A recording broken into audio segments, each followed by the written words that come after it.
Okay, great. There we are. Well, thank you. Thank you very much, guys, for entering. Well, tonight we have a lot of things to talk about.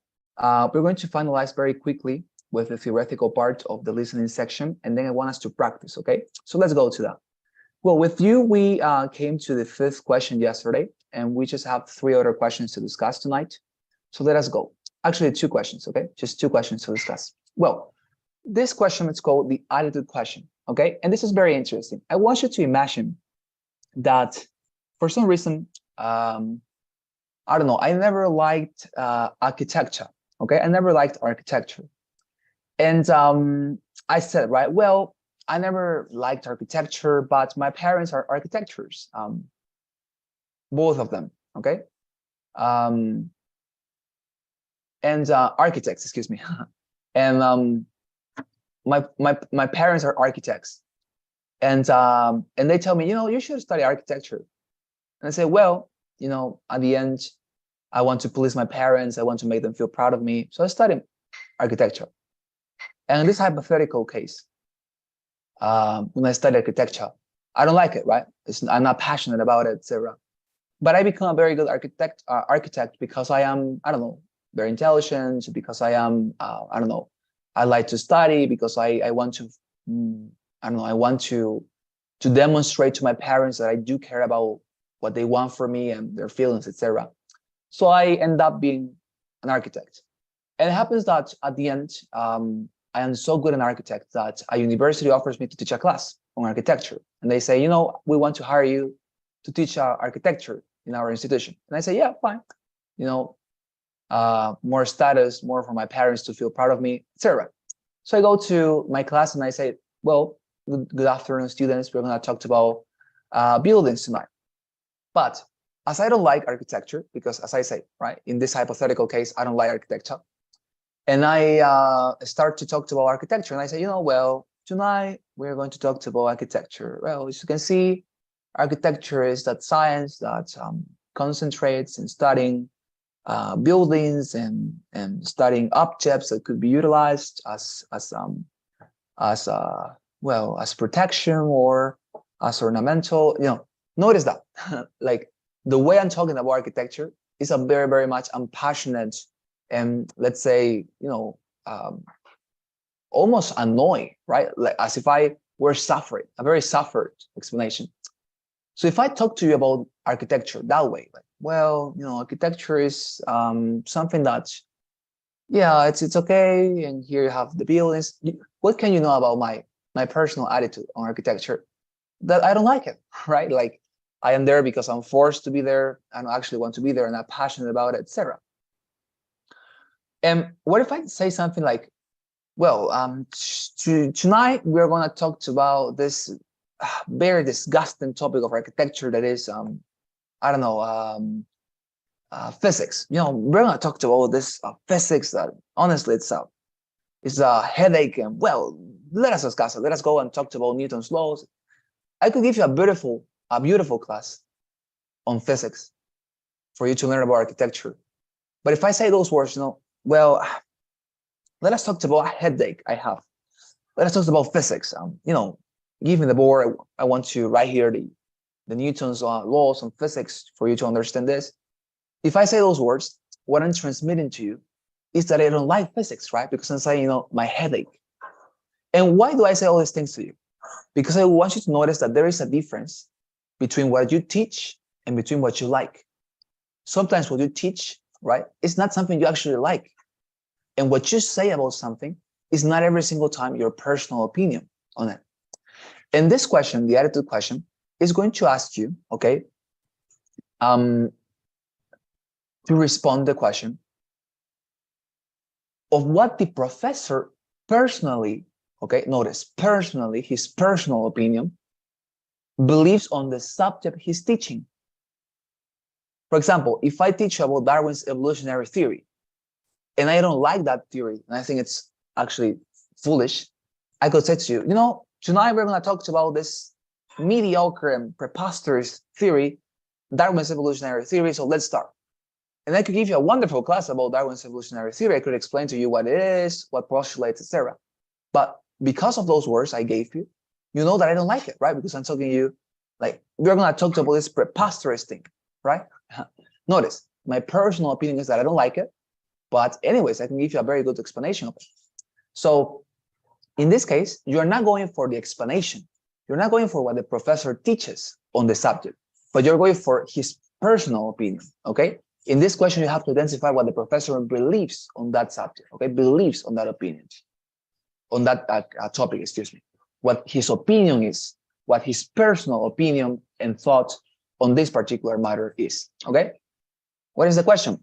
So in this case, we're not going to listen to this conversation, or excuse me, to this lecture once again, because it's the same lecture we listened to yesterday. You remember the lecture about Botticelli, right? I'm going to refresh your memory very quickly.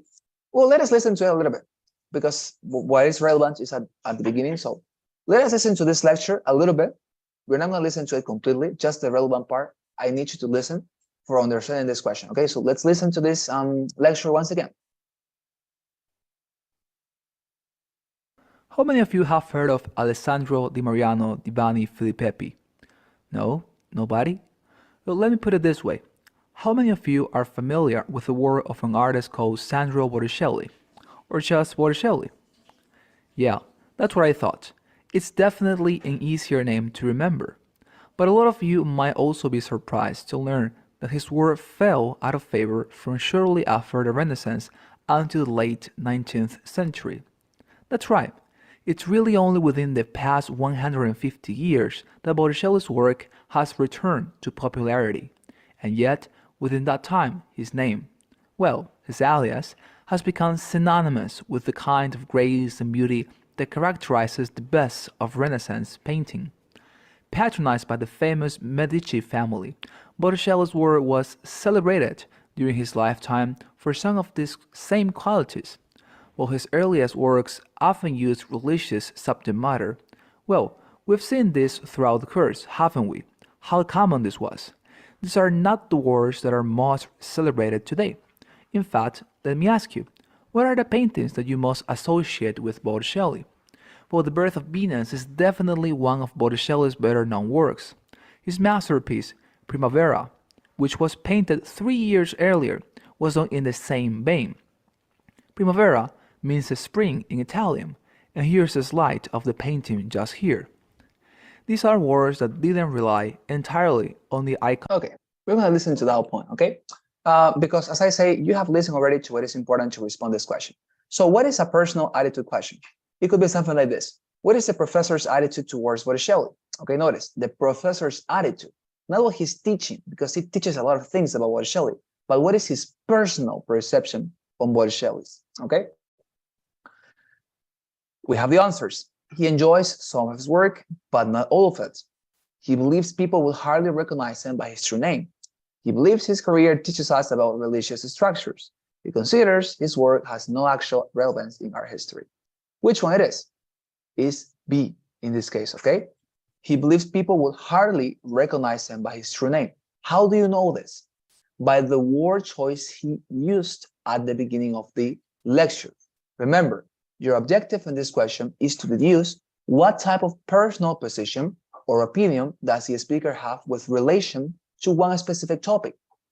This position or opinion will come up to you very clearly by paying attention to two different things, okay? First of all, the wording, the word choice of the speaker, and also the intonation he uses. So notice this. He's using, right? Two different things. When you respond this type of question, you have to pay attention to two different spheres, okay, dear students? First of all, the words he uses, as I told you, and also the intonation, the way he speaks, right?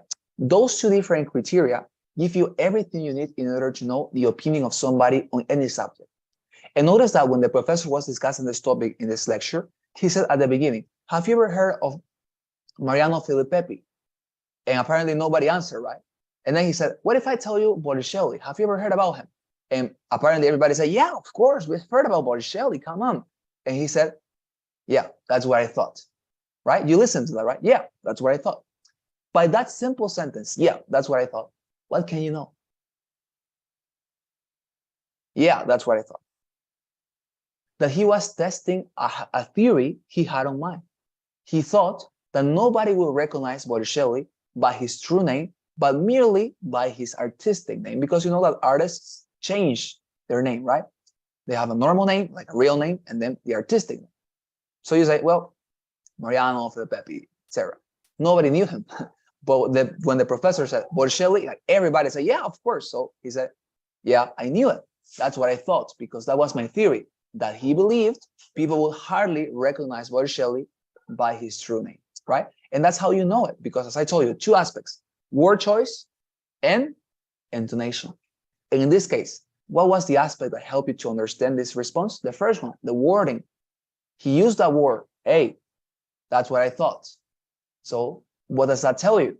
That he believed people will hardly recognize Botticelli by his true name, that is Mariano Filipepi, but everybody will recognize him by his artistic name, Botticelli, right? So that's how you get this answer, and that's how you respond to every single one of these answers and questions. Two aspects, the word choice, the words the professor is using, and also the intonation. Pay attention to these aspects, and you're going to come up with the correct response. Any question, dear students, about this particular type of questioning? Any consult, dear Daniela or Grisel, questions about this?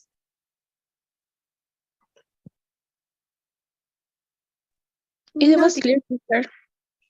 Okay. Thank you very much, guys. Fantastic. There you are. Well, final question, okay? Very simple. Categorizing questions. And this is, by the way, very similar to what we saw last week in the reading section. You remember we talked about this, that in the reading section, there is something called the completed table question. And I told you that is the ugliest brother of the family, because ETS never utilizes that type of word or that type of question, right? This is exactly the same, but in the listening question, they do use it very single or very much often. So you have to pay attention to this, okay? So categorizing questions ask you to sort key items from the lecture according to some criteria. Some of the answers will usually be stated, whereas others will imply, and the categories may differ from the most obvious ones mentioned in the lecture. Let's take a look at an example, okay? There you are. So we're going to listen to an entire lecture, in this case, all right, to understand this type of question. So please, well, this is a new lecture, so take your notes on this, you know that is important, and then we're going to continue with our question, okay? Let's go, listen. Listen to part of a lecture in a world history class. In any introductory course, I think it's always a good idea to step back and ask ourselves, what are we studying in this class, and why are we studying it? So, for example, when you looked at the title of this course in the catalog, Introduction to World History, what did you think you were getting into? What made you sign up for it? Besides filling the social science requirement. Anyone?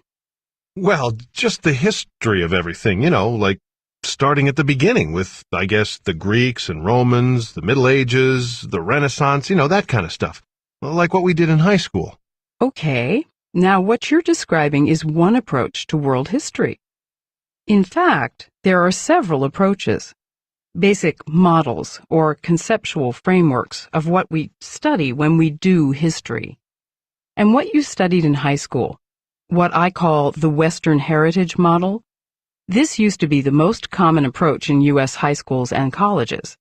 In fact, it's the model I learned with when I was growing up back, about 100 years ago. At Middletown High School up in Maine. I guess it made sense to my teachers back then, since, well, the history of Western Europe was the cultural heritage of everyone in my class. And this remained the dominant approach in most U.S. schools till, maybe 30, 40 years ago. But it doesn't take more than a quick look around campus, even just this classroom today, to see that the student body in the U.S. is much more diverse than my little class in Middletown High. And this Western Heritage Model was eventually replaced by, or sometimes combined with, one or more of the newer approaches. And I want to take a minute to describe these to you today, so you can see where this course fits in. Okay, so up until the mid-20th century, the basic purpose of most world history courses was to learn about a set of values, institutions, ideas, which were considered the heritage of the people of Europe. Things like democracy, legal systems, types of social organization, artistic achievements. Now, as I said, this model gives us a rather limited view of history. So in the 1960s and 70s, it was combined with or replaced by what I call the different cultures model. The 60s were a period in which people were demanding more relevance in the curriculum, and there was criticism of the European focus that you were likely to find in all the academic disciplines. For the most part, the different cultures model didn't challenge the basic assumptions of the Western heritage model. What it did was insist on representing other civilizations and cultural categories in addition to those of Western Europe. In other words, the heritage of all people, not just what goes back to the Greeks and Romans, but also the origins of African, Asian, Native American civilizations. Though more inclusive, it's still basically a heritage model, which brings us to a third approach, what I call the patterns of change model. Like the different cultures model, this model presents a wide cultural perspective. But with this model, we're no longer limited by notions of fixed cultural or geographical boundaries. So then, studying world history is not so much a question of how a particular nation or ethnic group developed, but rather it's a look at common themes, conflicts, trends that cut across modern-day borders of nations or ethnic groups. In my opinion, this is the best way of studying history, to better understand current-day trends and conflicts. For example, let's take the study of the Islamic world. Well, when I first learned about Islamic civilization, it was from the perspective of Europeans. Now, with the patterns of change model, we're looking at the past through a wider lens. So we would be more interested, say, in how interactions with Islamic civilization, the religion, art, literature, affected cultures in Africa, India, Spain, and so on. Or let's take another example. Instead of looking at each cultural group as having a separate, linear development from some ancient origin, in this course, we'll be looking for the common themes that go beyond cultural or regional distinctions. So, instead of studying a particular succession of British kings or a dynasty of Chinese emperors, in this course, we'll be looking at the broader concepts of monarchy, imperialism, and political transformation. There you are. Well, interesting, right? Very interesting lecture, at least in my opinion. Well, here we are. So let me show you now the question I was commenting on before. This is called the categorizing question, okay? And it's very similar, as I told you, to the question type called complete the table question in the reading section when we discussed that last week, okay? So let's go. Let us read the question together. It says, match each of the topics below with the type of word history course in which it would most likely be discussed, okay? So as I told you, we have 3 different boxes, and each of them has a category, okay, as in the other question. Well, in this case, the categories, as you can see, are the types of historical approach we listen to in the lecture, the Western heritage model, the different cultures model, and the patterns of change model. So there we are. We have these 3 different types of historical approach, investigation, courses, etc. So we have, well, A, B, C. The contributions of Native American art to the U.S. culture, the independent discovery of printing techniques in Asia and Europe, and the ancient Roman foundations of the U.S. legal system. We are, in this case, able to notice that these sentences here below the boxes are topics we have to insert within each of these categories, as I told you before. You have to drag these sentences, right? Arrastrar with your mouse, and to let them fall within each of these boxes. Of course, one of this goes to each of this, right? So at the end, when you complete the 3 boxes, you're going to have one sentence within each box, right? So you have to think about what relationships do these sentences have with the categories. Each of these sentences is related to a specific category. And as I said, the categories are the courses or the types of historical approach and investigation we have listened. So we have to think about, okay, does this sentence have a relationship with this particular category? And we read, for example, the first sentence, the contributions of Native American art to the US culture. If we read this, what relationship does it have with any of these categories? It is related to the second category, to the second box, the different cultures model. Why? Because we listened to this in the lecture. The professor said that in this type of historical approach, what you're looking for is to identify the relationship of different and varied cultures, not just one, not just dominant culture as the Greeks or as the US or as the European or as the Spanish. No, you're looking for different cultures. You're looking for diversity. So in this case, we're talking about 2 different cultures, the Native Americans and the US. So given that this sentence is part of what the second category teaches, learning history as if it were related to different peoples and cultures and villages, etc., and not just one dominant, then you can say, okay, I'm going to take this sentence and I'm going to drag it, arrastrarla, within the second category. Why? For the very simple reason that this sentence, dear students, is related to that category, right? It's part of it. So you take it and you drag it. What about the second sentence? The independent discovery of printing techniques in Asia and Europe. So you take this sentence, all right?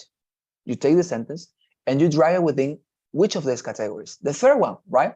The patterns of change model. Because if you pay attention to the lecture, the professor said that in this approach, the patterns of change model, you're looking for understanding history in terms of how different cultures, peoples, villages, empires reacted to the same discovery, to the same event, to the same point in history, to the same thing, etc. So you're looking for how different people reacted to the same thing. And this independent discovery of printing techniques in Asia and Europe, this belongs to what? To the third category, because it is how the Asians and the Europeans reacted to the very same thing differently, the discovery of printing techniques, right? So you will take this and you will drag it within the third box because it has a relationship. And what about C? Ancient Roman foundations of the US legal system. The Romans and the Greeks are the Western people. When you talked about Western people, you're talking about the Romans and the Greeks. So by definition, C is part of the first category because how the Romans helped to form the US legal system is exactly what you mean when you say, hey, Western Heritage Model, poop, A, right? You say, well, this is part of the Western Heritage Model because it's how the Romans shaped the US legal system, right? It's very interesting. It's super simple. And this is how you respond to these questions every single time, by looking for a relationship between the sentences and the boxes. Is there any question, dear students, about this? Anything that I could clarify, consult? Questions? Guys, Daniela, Rizal? No, teacher. Okay, great. Well, so if there are no questions, it's time for us to practice, okay? So let us go right now and listen to a conversation, and that's what we're going to practice for the listening section, okay? So let me enter here, listening, answering, answer. And let's start with a conversation. Well, great. Here we are. So, dear students, we're going to listen to this, and then you're going to respond one by one to the questions, okay? So please pay attention, be careful, take your notes, and then we're going to respond, okay? Let's go and practice together. Listen to a conversation between a student and her professor. Hello, Kate. What can I help you with this afternoon? Hello, Professor Thompson. I'm sorry if this seems a little combative of me, but I'm concerned about the grade I got on the research paper I submitted for contemporary American literature last week. I don't think you're being combative at all, Kate. I mean, I find it refreshing when students are willing to be proactive about things like grades. Now, what's your concern about your paper? Well, I'm a bit disappointed in the grade. I got a B minus, and while I know that's not a grade many students would be disappointed by, I really wonder if that's the grade I deserved. It certainly wasn't meant to be an insult. Oh, I know, but I mean, my paper met all of the guidelines you set out for the assignment in the syllabus. I gave a lot more than the required number of sources for my work. I provided visual aids to help highlight my points, and, well, I sourced all of them as well, including the pictures. I formatted the text perfectly, and I also triple-checked the bibliography to make sure that it was properly formatted too. Yes, it was very well sourced and perfectly formatted. I did notice that. Okay, so as far as I can tell, I really did nothing wrong, or at least nothing that would drop my grade to a B minus, so I'm wondering why my grade was that low. Well, to be honest, Kate, I think your paper was very well written. The issue I had with it was, the problem was with the arguments you made in the paper. You're obviously very passionate about comic books, and it shows in your work. But I just don't think you adequately proved to me that comic books qualify as American literature. Really? I thought my point was pretty clear. Personally, I was only ever interested in comics when I was a child. I haven't read them in years, and I still very much think of them as something made for children or for adults who simply don't want to grow up. Now I'm willing to admit that might be prejudice on my part, and as I read your paper, I was looking for something to convince me I was wrong. But I'm afraid I just didn't find it. But my paper specifically mentioned several famous American comic books with serious literary merit. Watchmen was named one of the greatest novels ever written, despite being a comic book, and Mouse won a Pulitzer Prize. Many people accept comics as a place where serious literary work can be done. I think that's a fair point, but it's not a point you fully made in your paper.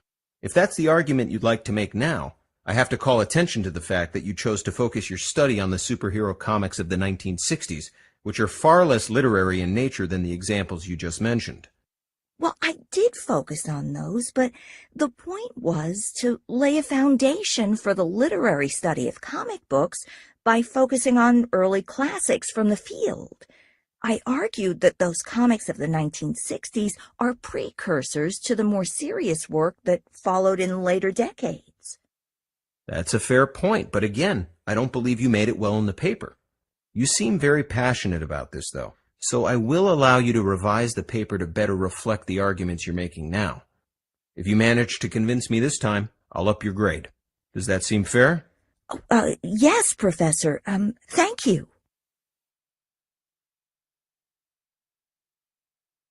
Okay, there we are. So now that we have listened to this conversation, it's time for you to respond to the questions that pertain to this one. As I told you, per conversation, you get 5 questions, and per lecture, you get 6. Okay, so in this case, we're going to respond to five questions, that are related to this particular conversation. So in order to do so, I have here a chronometer. Okay, let me just activate it. Okay, here I have it already programmed. Well, this chronometer, as you can see, contains, I'm going to edit this quickly. 0 here and seconds is okay. So this chronometer here is programmed with 45 seconds, right? Notice that what I've done is 45 seconds are programmed here. And the reason is because, as I told you, in the listening section, we don't have the benefit to administer by ourselves the time we have for each question. ETS gives us a limit of 45 seconds per question to respond. And that time of 45 seconds is not something that we can accumulate, in the sense that, for example, if you spend 10 seconds responding the first question because you found it absolutely easy to respond, you cannot claim in the second question the 35 seconds remaining of those 45 to use them in your second question, for the very simple reason that in your second question, as I say, your limit time is going to be 45 seconds. In each question, the limit time is 45 seconds. And if you respond in less than that, the remaining time is not accumulated, okay, by the way. So every single time you have 45 seconds, and you can decide if using them, entirely or part of it. If you consider a response is easy and you just respond in 10 seconds, fine, fantastic. But If you want to use the 45 seconds, great as well, okay? Because as I say, every single time is 45 seconds, the limit, the boundary, the maximum you have for responding, and you can use it entirely or partially. You decide that. You cannot accumulate time, as I say, and at the end, you have to respond each of these questions, okay? So one by one, you're going to reveal your responses publicly, but all of you, please take your notes on what response you would choose for each of these questions, okay? So in this first question, I'm going to choose a random student to help me. Daniela, you're going to respond this first question, okay? So this one is for you, please. You can start responding the first question now. Oh, sorry. Now you can respond.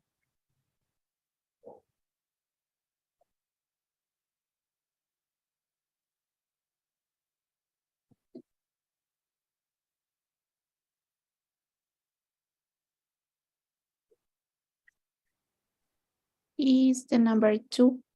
She All right. received a grade she believes was. All right. Mhm. Thank you very much, dear Daniela. Fantastic. Let's go with the next question.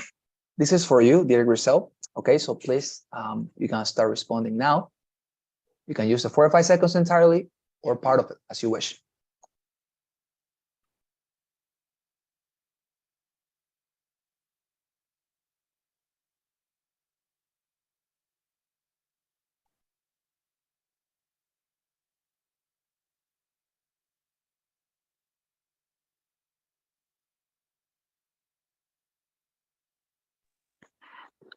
Number 1 and 4. Okay, thank you very much. Dear Grisel, there you are. Let's go with the next question. Dear Daniela, this is for you again.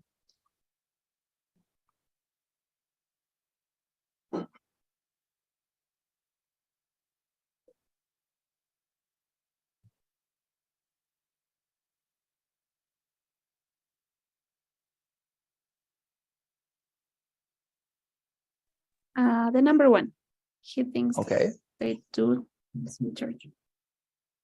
fantastic. Thank you very much, Daniela. Let's go with the next question. Okay. This is for you, dear Grisel. You can respond.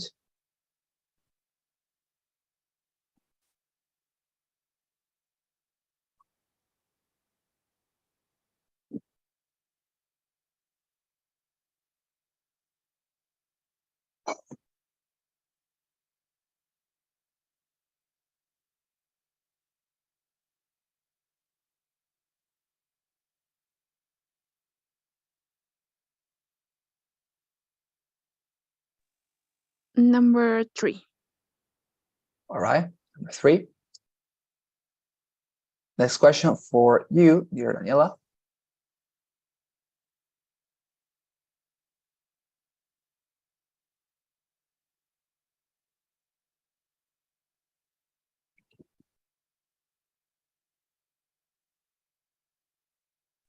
Number 1. Great, number 1. Very good. Okay, so I think that's all. Those are the 5 questions for this one. And now let us go to some feedback, okay? I want to check this out in order to see if you got all the correct responses. Okay, very good, you got 10. Oh, great, fantastic. Congratulations, okay, to both of you, very good. Well, I think it's a little bit repetitive if I tell you why. Oh, those are the 45 seconds, by the way. If I tell you why are these the correct answers, because you got them. But why does your student visit the professor? She received the grade she believes was warranted. Indeed, because that is exactly what she tells him at the beginning of the conversation, right? Next question. According to the student, what did she do to her original paper? This is when she was defending her paper, right? She said that she got a perfect format and she even used visual aids when the professor didn't ask her to do so. So good responses, very good. What is the professor's attitude toward comic books? Fantastic. He thinks that they do not usually qualify as literature. Exactly what he says.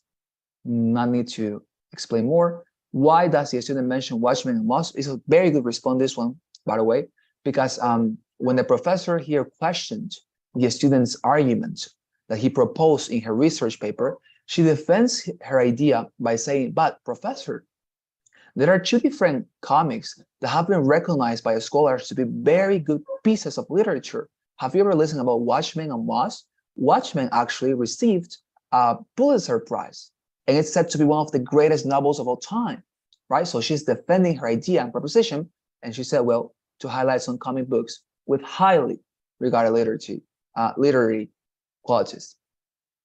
Next, according to that professor, what should the student do, or what should the student do to get a better grade? Rewrite her paper with a stronger argument.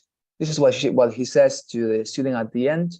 He says, well, I think that you are right. I'm going to reconsider your grade.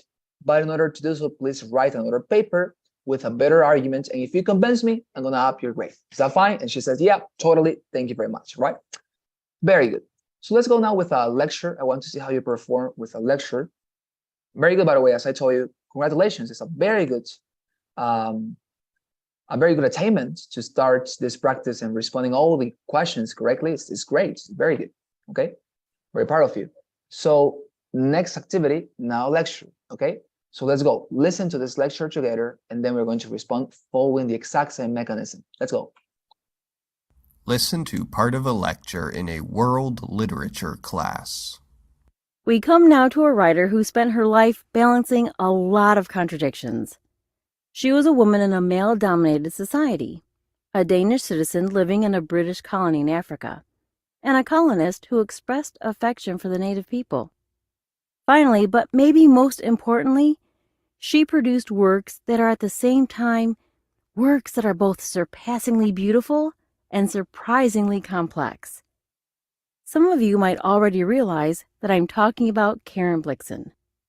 Blixen, who wrote her most famous works in English, by the way, she took the pen name Isak Dinesen, under which she published several collections of short stories and 2 novels.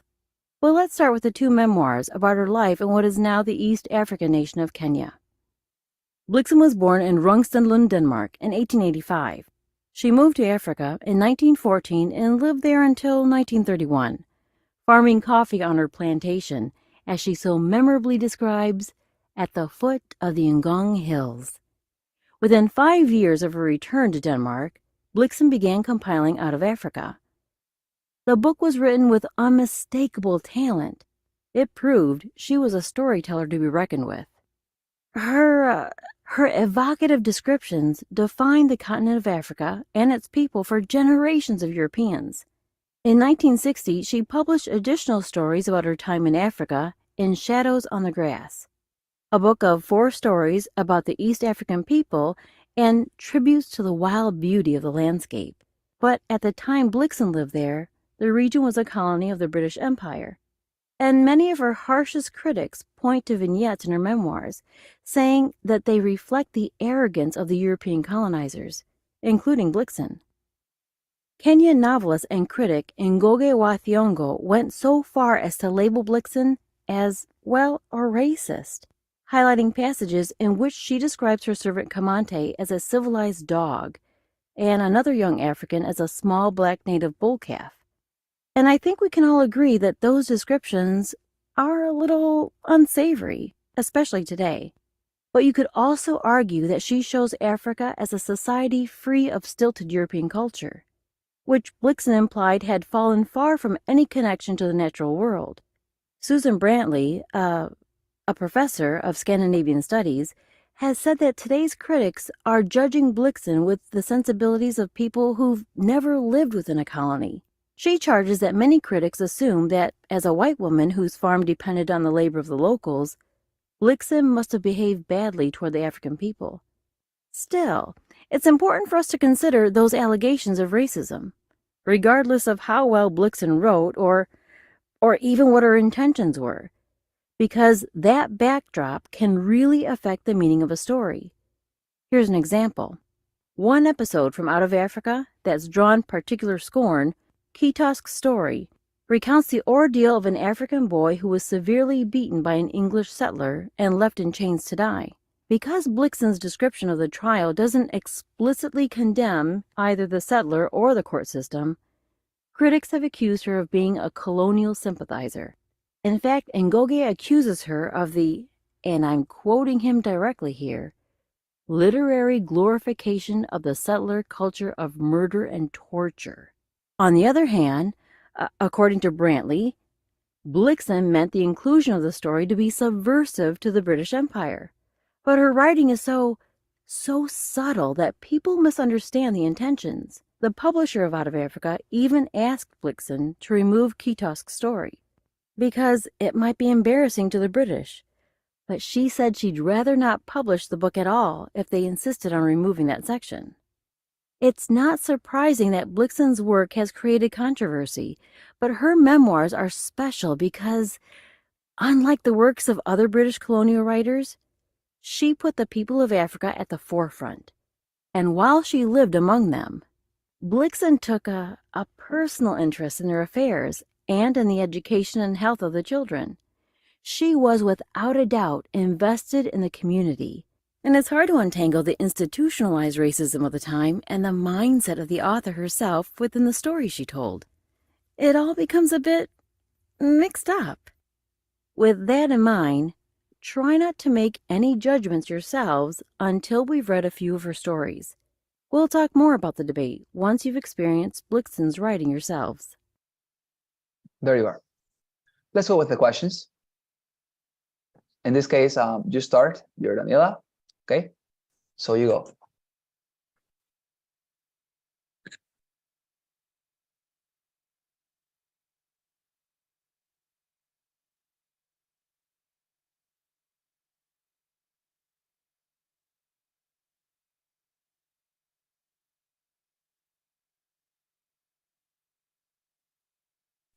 Is the number 2. Okay. Thank you very much, dear Daniela. There you are. Let's go with you, dear Grisel. This is yours.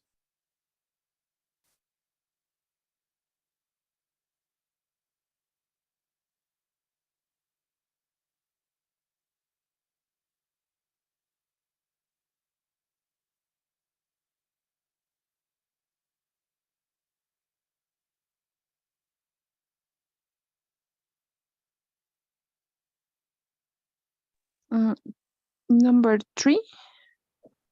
Okay, thank you very much. This is yours, dear Daniela.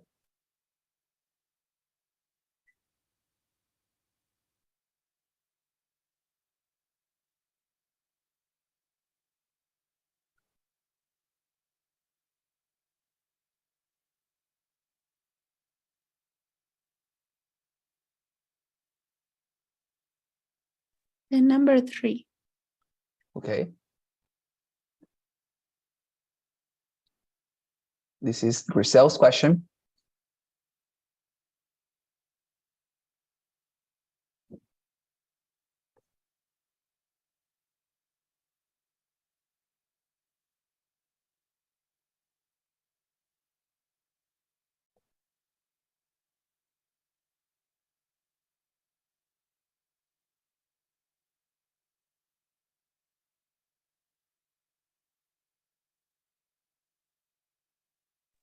Number 1 and 3.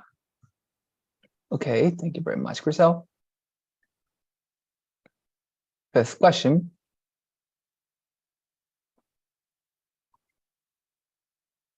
Daniela, this is yours.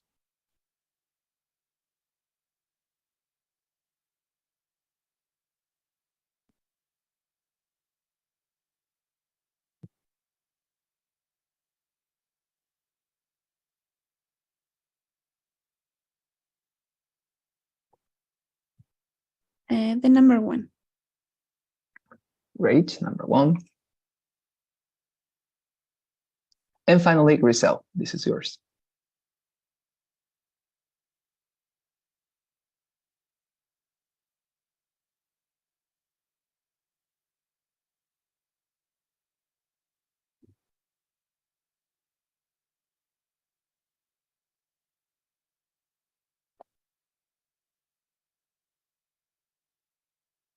Number 3.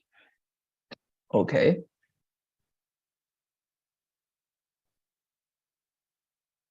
Great. Well, we have finalized them with these questions. Let me please go and review them with you. Let's see what you got, okay? All right, all right, all right. Okay. Well, let's go. So what is the main topic of the lecture? In this case, it was the conflicting opinions concerning a colonial author. Very good. Well, I think that this is a very difficult question, I have to admit. But you know what is here the standing point that maybe determines this is the correct answer? You notice that although, yeah, the subtlety of this author's writing is very much discussed throughout the lecture, when you think about it, there is something that right from the beginning remains something that is referential. What do I mean by this? That the professor discusses several things about this author, right? But there's one particular topic that continually comes back to the table. That is to say, she talks about something and she makes reference to that. She talks about another thing and she comes to that once again. Like, as I said, it's referential. Constantly, it's made of, or it's made reference to. And that topic is this controversy that existed in the opinions about Karen's writings. The professor started talking about that, talks about other thing, and comes back to the same topic. Talks about something to defend her and comes back. Talks about something to, let's say, blame her of being racist and comes back. Talks about critics of Karen's writing and comes back to the same thing, conflicting opinions, right? As you can see, I told you this is one of the best manners to identify the main idea by noticing what is that idea that although the professor leaves out for a while, comes back immediately, like several times. The professor talked about Karen's writing, Karen's critics, Karen's beauty in the sense of her writing, right? Karen's stories, Karen's testimonies, Karen's difference to other writers, Karen's, even the work, the assignment the students have to do for the class. But the topic that was always coming back to the table was this, the conflicting opinions, right? That existed between authors and critics upon her. So this is the correct answer because of that reason. Because it's a topic that is referential, right? And as I told you, the best manner to find the correct answer here is to think about it as if it were a star or a sun and all the rest of information surrounded. And as you notice, all the information surround this particular idea. It was a very controversial topic. Okay, next question.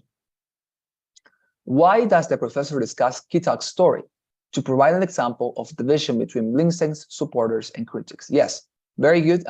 The professor says this, right? That some people consider that Karen's descriptions of some Africans were super racist, and others considers that, well, you should basically think about it in the context of the times this Karen was living in, right? So she mentions Kitak's story in order to bring a context or some sort of contrast between these times, right, in which she was writing. Next question. What is the professor's opinion of Karen's Blixen's writing ability? It was immediately recognizable in her memoirs. Okay, so in her memoirs. So it was immediately recognizable in her memoirs. This is the correct answer because, you know, when she talks about how beautiful and controversial and complex were Karen's writings, she says, you know, she wrote little stories or short stories, and she also wrote two novels. And after she says that, in order to exemplify this, right, she says, let us talk about her two memoirs. And she talks about the stories she talked about, etc. And this is the correct answer because, as I say, the professor says, you know, we can talk about Karen's beauty in her writing, and we can notice this in all the works she published. She published both novels and she also published short stories. So in order to discuss this, let's talk about her two memoirs, as I said, like, and she continues. So this is the correct answer because of that, because the professor says, in order to talk about this, and she continues, right? And as I say, it's a thing about noticing short sentences. Sometimes these short sentences are saying, in order to talk about this, let us discuss her memoirs. And when you listen to that, you say, well, if the professor is saying, in order to discuss Karen Blixen's beauty in writing, if she says, let us discuss this, it's because the professor considers that, right? She was very, very much capable of writing and wrote with beauty in her memoirs. So as I say, it's a very, very much subtle thing but you're gonna get used to this. Don't worry. Okay. Next question. According to the professor, which of the following are reasons that support accusations of racism, in Blixen's work? It was number 1 and 4. It fails to denounce clear injustice in the colonial legal system, and also describes 2 particular native men by comparing them to animals. Well, we listened to this. She said specifically both of these things, and the third one, it includes native Africans as characters exclusively in several roles, is not the correct answer for the very simple reason that, well, the professor, although she said that Karen used to write about her servants, she never said if Karen wrote of Africans as exclusive servants. Yeah, she wrote about her servants indeed, but she never used the word exclusive. She never said if this person, if Karen merely wrote about Africans as servants, right? She never said that. So we cannot say that she only and exclusively portrayed these Africans as servants. She talked about servants, yes, but not merely and exclusively about servants, right? So notice the word there. Okay, it's okay, don't worry. We're practicing. That's the idea, to fail sometimes. What distinguishes Blixen from other European authors writing with British colonists? Her personal engagement with the lives of African people. The professor says this, right? Very, very much clearly. So I think there's no need to explain this. And the last question, what will the professor most likely do next? She will assign specific examples of Blixen's writing for the class to read. And you know how can you know this? Because she says, right, you don't need to judge an opinion with all this information I'm giving you. You're going to form an opinion to yourself by reading her own works. She says us at the end of the lecture, right? She said that. And because she says so, you can say, okay, if she says that she's going to give them works of Karen to read, then you can say, okay, well, she will assign specific examples of Blixen's writing for them to read. Because she specifically says so. She says at the end, okay, you know, guys, you are going to form your own judgment about this particular author by reading her novels. So what she will do, she will assign some books for her class to read, right? So notice that is the correct answer. It's not 3.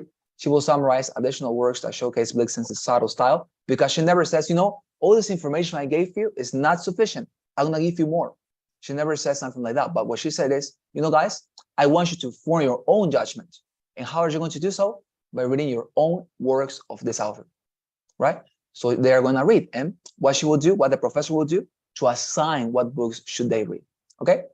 So that's the correct answer. Very good. Anyways, don't worry. It's a very good performance you have had in this exercise. And tomorrow we're going to continue practicing. The whole class is going to be for that, actually. So please get prepared for tomorrow. And before I go and we go together, I want to make a present to you, okay? I was preparing this in the afternoon. And this is some practices for the listening section for you to practice during your free time. And also some extra practices I prepared for a class that I lost some months ago. And I prepared for them some material. So both of them, I want to give them to you. These are basically, as I say, free materials. Use them to practice by yourself in your free time. Trust me, by listening more, getting used to this, you're going to improve exponentially. So please use this in order to practice and to improve by yourself, okay? It's going to be a great material, trust me. Very good. So please tell me with your kind responses to our traditional poll. And then we're going to take your assistance, okay? Any commentary, any question is very much welcomed, okay? So please listen to your names. Okay, let me look for you. Thank you. Okay. Wait. Could you please, guys, help me with another poll? It's just that, as I told you, once that we have to fill 2 different ones. So please help me with that. So sorry. Okay. Okay. So here we have Grisel Paz. Yes, teacher, present. Teacher, I have a question. Yes, tell me. In the question that had multiple choice answers, Yes. I responded one of the choices well, but the Yes. other one was wrong. Am I going to have a score or some points for that correct option? Exactly. Yes, you are very right. This question is normally worth 2 points. Therefore, as in this case, the answers you have to choose are 2. you're gonna have just 1 point, right? That is to say, half of the entire score you could get for that particular question. If the question, I don't know, asks you to choose 3 answers and the question is worth 2 points, they're gonna make some calculations to make them, I don't know, 1.5 and something. And at the end, when they make the final calculation, they use that to overround or to surround the numbers. For example, if you got, I don't know, like, let's say 18th and a half questions correct, they're going to give you, I don't know, 20 of a score or 21, depending on how they surround those numbers. But yeah, you will get a score anyways, but not entirely, of course. If the question is worth 2 points, you will get 1 point or 1.5 points, depending on how they are evaluating that at that time. It changes because they use artificial intelligence. So the AI determines and basically defines how much you get, but you will get definitely, if you get a correct answer, you will get points for that. Okay, thank you, teacher. My pleasure. And finally, we have Daniela Lourdes. Yes, teacher. Okay, thank you very much, Daniela. Well, thank you guys for your kind responses. I see you tomorrow to practice. Please make sure to have your headphones prepared and your notes, okay, in order to, of course, prepare that. Thank you very much and have a wonderful night. Bye-bye, teacher. Bye-bye. Thank you very much. Thank you, See teacher. you. See you tomorrow.